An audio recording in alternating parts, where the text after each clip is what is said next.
Magandang umaga! Kumusta po? Narito po ulit ang update natin para sa lagay ng ating panahon.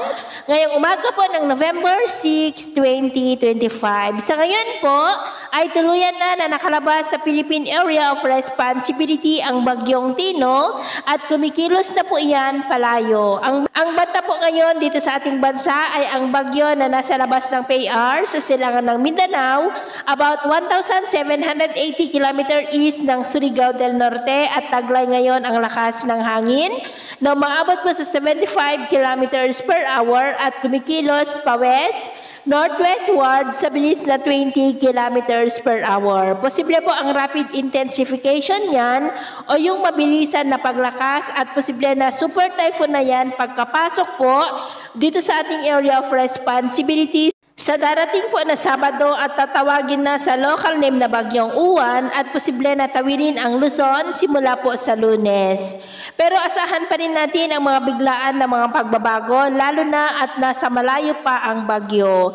Sa ngayon din ay wala pa itong direktang epekto sa alinmang bahagi ng ating bansa. Amihan ang umiiral sa may extreme northern Luzon at may trough na at nakakaapekto pa rin ang trough ng Bagyong Tino dyan po sa may Palawan. At ito naman ang pinapakita ng forecast model na ating ginagamit hanggang po sa susunod na 2 linggo.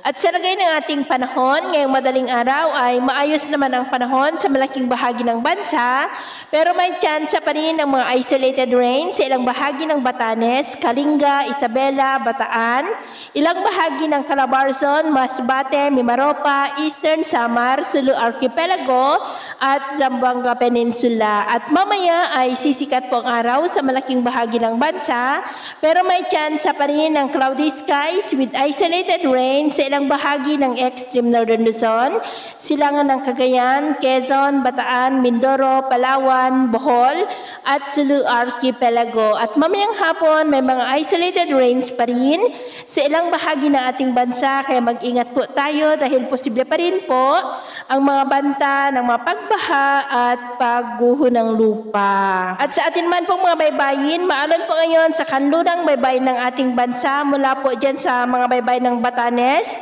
pababa po dyan sa may Palawan na ang mga alon ay posible po na aabot hanggang sa 1.5 to 2.1 meters height. Kaya hanggat maari ay iwasan na po muna natin ang papalaot dyan sa mga may kulay pula para mas makaiwas sa mga sakunang pangkaragatan. So ito po ang latest update natin sa araw na ito. Ako po muli si James na nagsasabing sa kahit na ng pagsubok po na darating sa ating buhay, huwag po tayong mawawalan ng pag-asa. Thank you and God bless!